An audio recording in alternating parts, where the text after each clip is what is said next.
Are there any linebackers on the Sun Devils right now that are guaranteed starting time?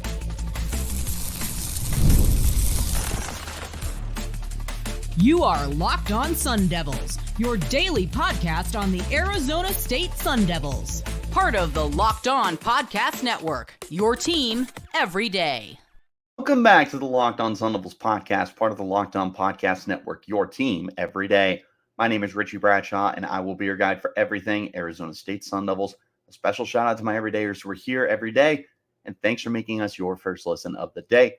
Wherever you're getting your podcast, hit like, subscribe, and turn on notifications so you get an update whenever we post new content. And stay in touch with the show by following me on Twitter at RichieBrads36 and the podcast at LO_Sun Devils.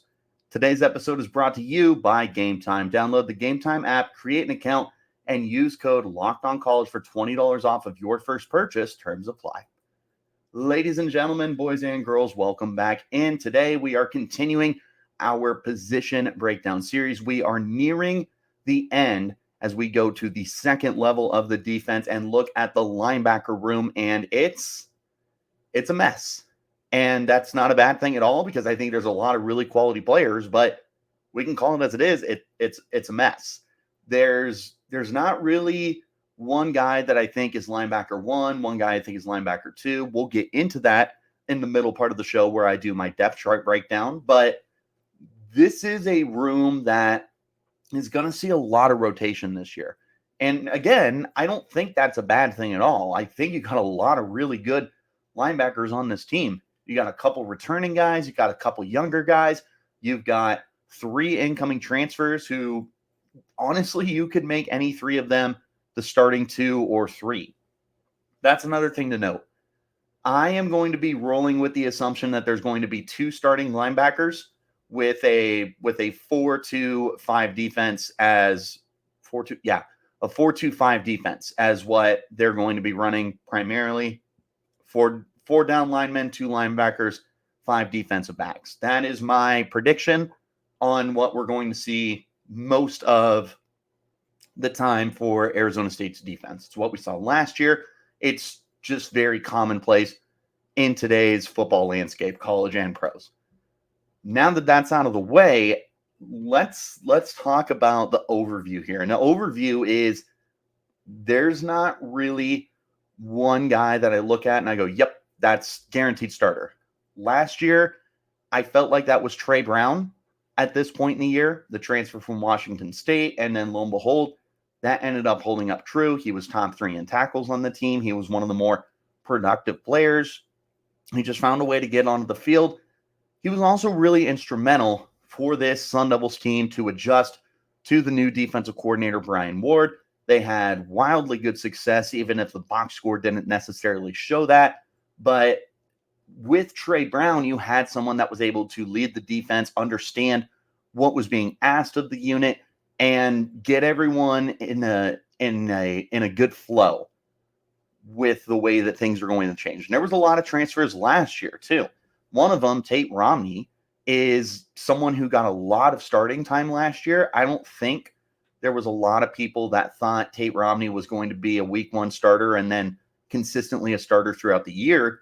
But he is returning for you, and I think he's still a starter, but I just don't know.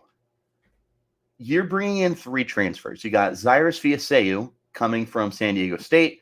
You've got Keyshaun Elliott coming from New Mexico State, and you've got Jordan Crook coming from Arkansas. All 3 of these guys have a little bit of playtime experience. Keyshaun Elliott, highly productive during his time at New Mexico State. Him and Miles Rouser, who also transferred as a safety to Arizona State, they had wildly good success together. And Elliott is someone that, in terms of production, he's unmatched on this team. There's not another linebacker that can stack up to what Elliott did, and he did most of his damage in 1 season. He's a beast. He's a stud. He's someone that I anticipate is going to be on the field a lot. But the other 2 have their arguments as well. Fiaseu is a good veteran leader, somebody who was able to provide that at San Diego State. Jordan Crook, up and down during Arkansas. I don't know that he was necessarily on the field a lot. He's coming to Arizona State. with the mentality of I'm going to crack the starting lineup on a consistent basis. Round those three in with Tate, Romney, and it's a good core. I like those four guys, but there's other guys as well. You got Caleb McCullough, who's back for his final season at Arizona State. He's a player that is really good in that rotational role, and they get him onto the field for passing downs, and they let him rush the passer, and he's someone that really brings a good change of pace to the position, if you will. I like that Caleb McCullough is still going to have the opportunity to be in that reserve role and get rotated in on a heavy basis. We saw him get a lot of play time last year. I think he was top 5 in tackles. He was certainly within the top 8. He was productive for the team, even if he wasn't a starting linebacker. You could potentially have him right back in that same situation, or if nothing else pans out, he could be a starter. And you wouldn't feel terrible about that because he's got so much time at Arizona State. And he does have some production to make you think, yeah, we could do it. We could roll with Caleb McCullough and X linebacker and be fine. There's some other younger names, though, that have my attention. I would be remiss if I did not point out Crew Jackson. Now, Crew Jackson, back in July, August of the Locked On Sun Devils podcast, he was a darling. This was someone that I just was so fascinated with. He consistently caught my eye during training camp. Big, long kid, flew around the football field. It felt like he was destined to have a big-time impact. And last year, he didn't get on the field at all. He was not active. He did not get out there. I don't know if it was injury. I don't know if it was something else. But we did not see Crew Jackson on the field last year, which is a bummer because there were times I thought he was the best linebacker in training camp. Rolling into this year, Crew's getting rotated in once again. I didn't pay as much attention to him, admittedly, as I did last year. I was definitely more focused on the offensive side of the football during spring ball. I'm curious what his role is going to look like. Is it going to be another situation where he's just a big-time role player? Is he going to be able to crack that starting lineup? What ends up happening? What ends up shaking out with Crew Jackson? Very intriguing storyline for me personally. I don't know if a lot of other people are going to be really paying attention to Crew Jackson on the field, but I will be, because he is someone that I am very excited about, and I am anticipating a breakout season for him. Couple of younger guys, K'Vion Thunderbird, redshirt freshman. He's gotten a lot of playing time in training or spring practices. He was playing with first team on a handful of days. They got him onto the field a lot, and this was someone they really liked during the recruiting cycle last year when they brought him in as a 3-star. They liked him quite a bit. It was always under the assumption that a lot of the freshmen last year would redshirt. He was one of them, but they liked this kid. And you can see why. You can see that in that year of redshirting, he's really started to grow into his athletic ability and someone who can fly around the football field. I am very, very excited for the future of K'Vion Thunderbird here. And I think it's going to come a lot sooner than people realize. I'll throw this out as a bold prediction. I think K'Vion Thunderbird is someone who's going to crash the party this year. He is going to throw a wrench into the defense in a very good way and turn into one of those guys where you're like, we can't keep him off the field. I envision K'Vion Thunderbird as someone who really breaks out this year. I'm excited to see him in a training camp in the fall. He might be, it'll be him and Crew Jackson are the linebackers I'll be paying the most attention to. But honestly, I think K'Vion Thunderbird is going to be someone who steals the limelight. Not just for me, but I think a lot of people are going to notice him too. Then one more guy I want to talk about is true freshman Martell Hughes. He was also someone that was getting rotated in a lot. I don't know too much about him outside of him being a recruit, but I do know that he was getting rotated in a lot. Now, that could be because there was there was so much rotation at the linebacker spot, period, that Martell did get a lot of playing time, or it could be that he is finding a way to stand out. The bottom line here is this linebacker spot is deep, it's talented, it's a position that I think has a lot of potential. It's just a lot of unknowns. There's a lot of untapped potential, but it's potential. It might not work out. But what we're going to do next is we're going to take a look at a potential depth chart for this team. We're going linebacker 1, linebacker 2, and a rotational linebacker, as well as the guys behind them. We're going to get into that in just a moment. This is the Locked On Sun Devils podcast, part of the Locked On Podcast Network, your team every day. Game Time is an authorized ticket marketplace of the NBA, which makes getting playoff tickets easier and faster. Prices on Game Time app will actually go down the closer it gets to tip-off with killer last-minute deals, all-in prices, views from your seat, and their lowest price guarantee. Game Time takes the guesswork out of buying NBA tickets. You can get those last-minute deals and save up to 60% off buying those last-minute tickets for sports, concerts, comedy, theater, and any other events near you. You can save even more with exclusive in-app deals on select seats ahead of the game or events. You can try out the zone deals too, where you choose the section and Game Time chooses the seats for some good savings. You've got an all-in pricing toggling feature that will show you the total up front, and that way there's no surprise fees at checkout. Get a panoramic view of your seat before you buy so you know what to expect when you arrive. The best part is their lowest price guarantee means that Game Time is going to credit you 110% of the difference if you find tickets in the same section and row for less. And of course, your purchase is covered with the most flexible customer service policy in the ticketing industry. Take the guesswork out of buying NBA tickets with Game Time. Download the Game Time app, create an account, and use code LOCKEDONCollege for $20 off your first purchase. Terms apply. Again, create an account, redeem code LOCKEDONCollege for $20 off. Download Game Time today. Last-minute tickets, lowest price, guaranteed. Wherever you're getting your podcasts, hit like, subscribe, turn on notifications so you get an update whenever we post new content. I appreciate you guys for tuning in and making us your first listen of the day. Shout out to my everydayers who are here every day. And check out Locked On Sports Today 24/7 streaming on YouTube or the free Amazon Fire TV channels app, so you don't have to listen to people screaming in your ear all day. Whether that's ESPN or Fox Sports, we're the place to go. 24/7 coverage, everything you need to know. Back into the conversation now. We're going to go to the depth chart, and this is the way I have it written down in my notes. Is I have linebacker 1, linebacker 2. I have the rotational linebacker. That's essentially my linebacker 3, the player that I think is going to get on the field quite a bit. And then I have listed as an quote-unquote keep in mind. This is more about other guys who could be in the rotation quite a bit. I just feel as though the guys I have listed are probably going to get the more amount of starting time. Linebacker 1, I think it's split here. I know I'm kind of cheating, but to me, it's between Jordan Crook and Tate Romney. Crook and Romney got the most amount of starting reps during spring camp. They were seen the most with the first team that would roll out for 7-on-7s and 11-on-11s.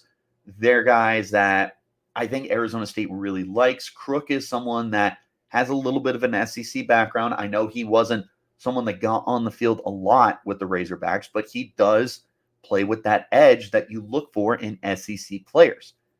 I think that there's quite a bit to like here with Jordan Crook.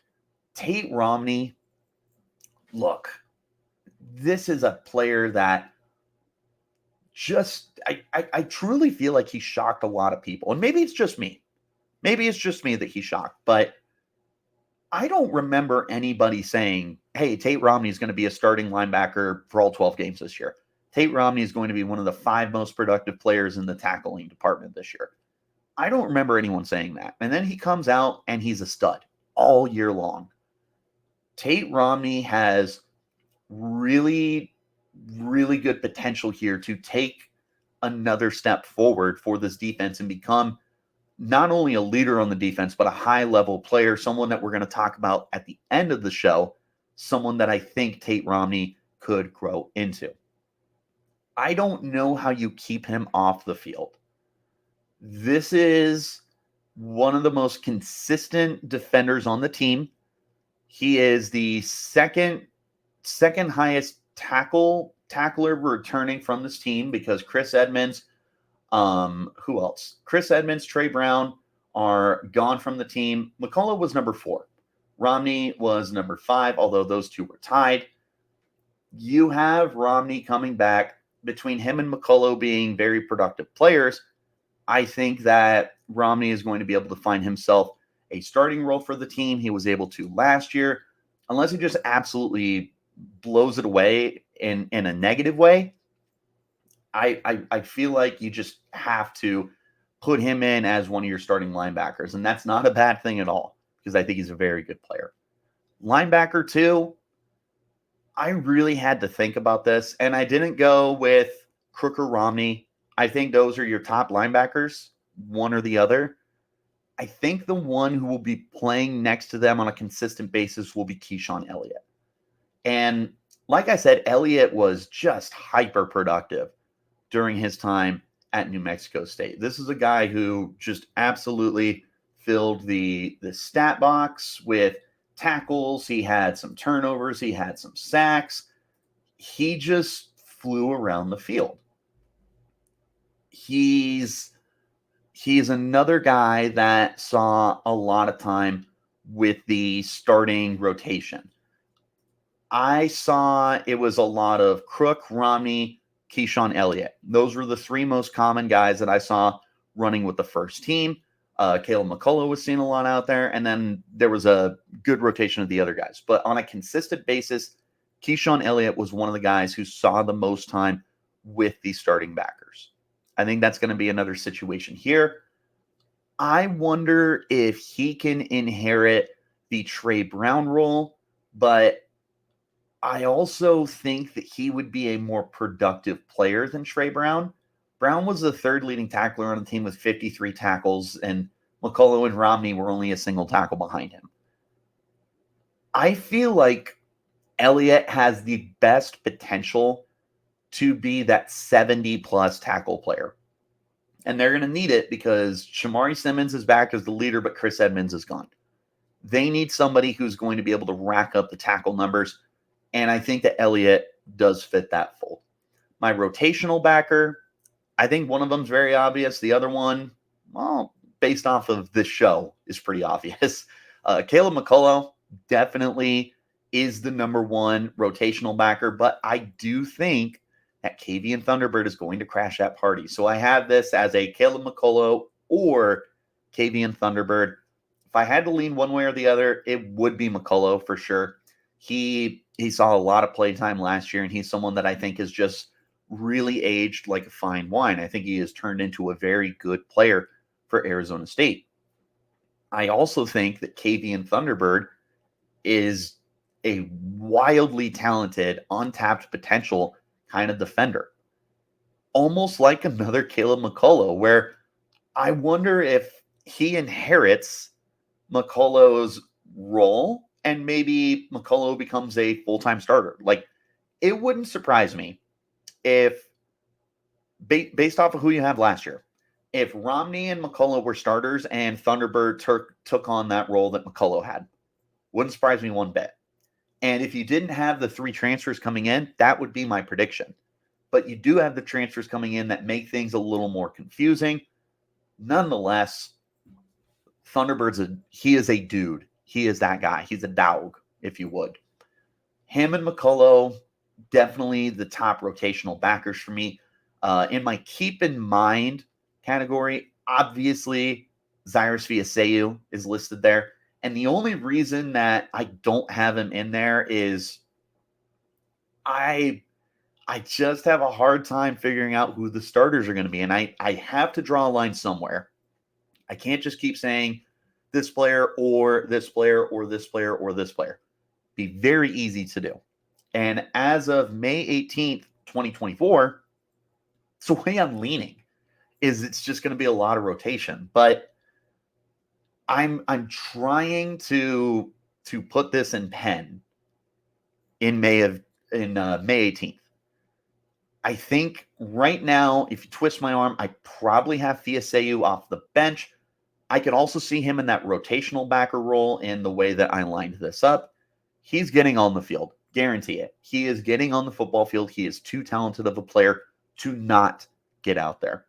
Also worth noting, what do you do with Crew Jackson? I don't have him listed in my depth chart here because I don't know what to expect. He didn't get on the field last year. Is it going to change this year?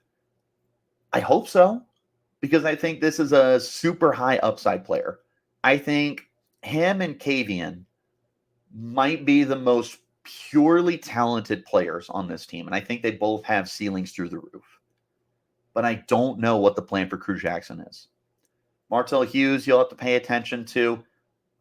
It's a room that's got a lot of rotation. Miles Amy is also there. I haven't brought him up. Anthony Ruiz also haven't brought him up. He's there.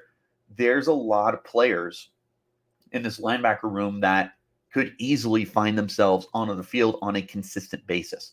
It's the fact that there isn't really a single guy who stands out, but that's not necessarily a bad thing at all. But we're going to talk about the upside and the downside of this unit here in just a moment. This is the Locked On Sun Devils podcast, part of the Locked On Podcast Network, your team every day. It's winner take all time in the NBA and NHL, and FanDuel's giving you a shot to bring home a big win of your own. Right now, new customers get $150 in bonus bets with any winning $5 bet.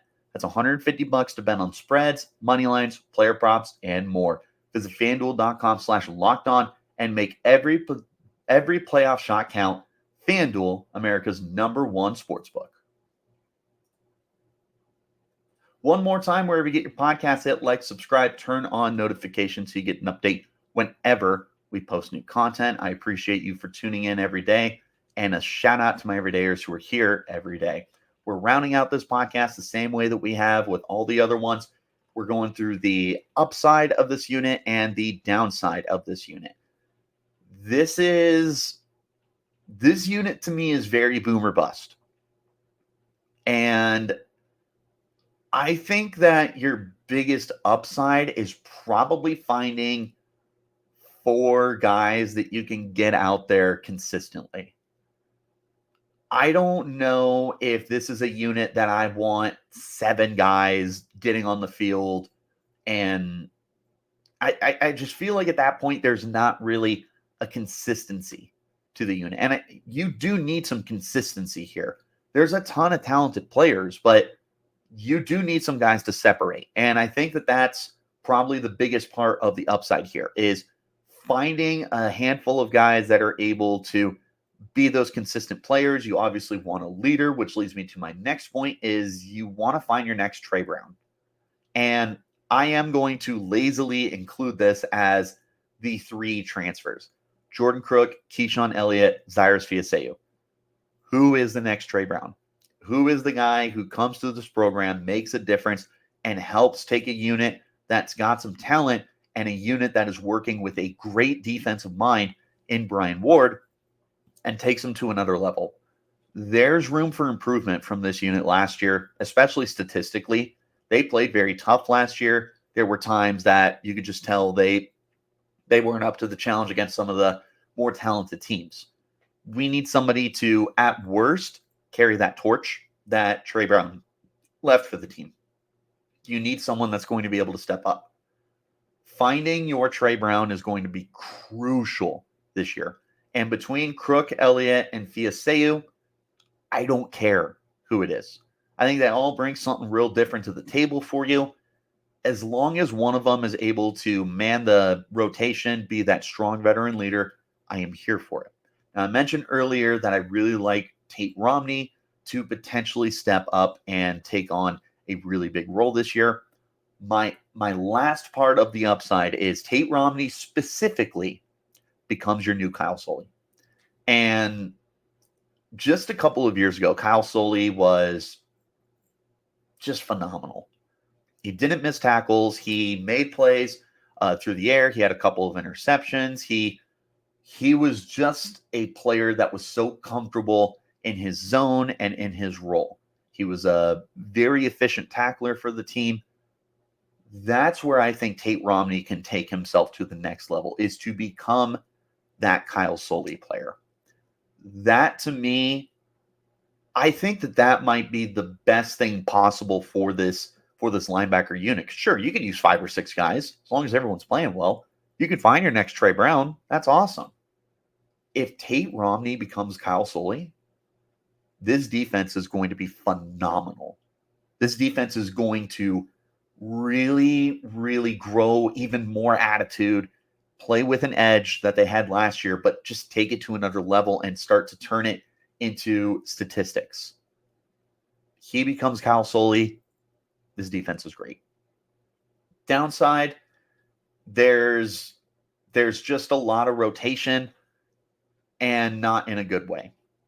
In a not good way, guys just aren't able to stand out. Guys are showing warts, and it's hard to find players that are able to complement each other. I think that's a very real possibility when you've got as many guys as you do.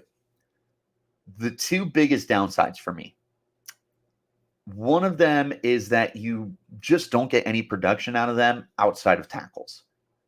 It's not the end of the world if you get your secondary really good and your pass rush really good, but you still need your linebackers to be able to record pressures, to record turnovers, to bring down the quarterback, to pop the ball out. You still need your linebackers to do that. They are the middle of the defense. They need to have the skills to do a little bit of everything. But maybe they don't. Last year, ASU's linebackers, they were good in the tackling department, but again, you didn't really have any production from them. In the sack department, you only had 2.5 sacks from them. Your linebackers only had a single interception. This was a unit that was stout, but they weren't explosive. And that is a concern, is that this defense and these linebackers are not able to contribute enough explosive plays for you.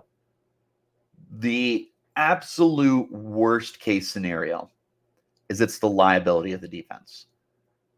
There should be a really good pass rush. There should be good run defense. Secondary, I think there's too much talent there. It's very similar to linebacker, where I think there is a lot of rotation, and we'll talk about that with both the cornerbacks and the safeties. I do think that there's rotation to be taken a look at there. But I don't think that linebacker has the ceiling that corner does or safety does. And again, this isn't thrashing the linebacker spot. I've said previously, I'll say again and reiterate, this is a unit I am excited about. This is a unit that has plenty of potential. But when you compare it to the rest of the defense, it's boom or bust. These guys could be outstanding, or we just might not get any consistency out of them. That's the way I feel about the linebacker unit. So in a worst case scenario, in the downside of this unit, they are the worst part of the defense. That's where I'm at. But I do think that if you're able to find 4 or 5 linebackers that you can rotate pretty well instead of the entire roster, you're in a good spot. If you get your new Trey Brown from Crook, Elliott, or Fiaseu, and if Tate Romney takes that step forward to become the next Kyle Sully, you're in a good spot. I like this unit. I really, really like the upside of K'Vion Thunderbird. The more we have gotten into this podcast, the more I just continue to talk myself into K'Vion Thunderbird. I think that this kid is special. He's it. He's got that factor to him. Here's hoping I'm right. Here's hoping the linebacker unit ends up being one of the stronger points, if not the strongest point of the defense. But what do you guys think of the linebacker room? Do you like who I had as the starter? Who's your favorite transfer? Let me know in the comments. You can hit me up on Twitter at RichieBrads36, the podcast at LO_Sun Devils. But wherever you're getting your shows, hit like, subscribe, and turn on notifications so you get an update when we post new content. A shout out to my everydayers who are here every day. And thanks for making us your first listen of the day. We are rounding out the series. We got 2 more episodes, one of them taking a look at the cornerback room, one of them taking a look at the safety room, because let's face it, there's just too many guys at both positions to put it into one episode. So we're going to break the 2 of those positions down next week. I'll see you then. Till next time, you keep it locked right here on Locked On Sun.